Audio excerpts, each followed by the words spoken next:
Welcome to Java Forum. Now we are going to see how to check the OS release version in Red Hat Enterprise Linux 9 operating system. So first I am going to log in as a root user in terminal.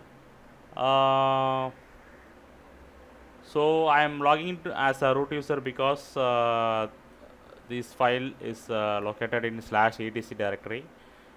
Because some users might not have permission to read, so I am logging as a root user. So this is the file cat/etc/os-release. So you can see a lot of details about the operating system release version, everything.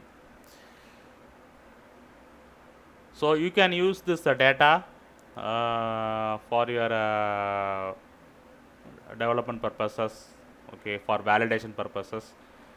You can use this os-release file. So I am grepping. So by grepping you can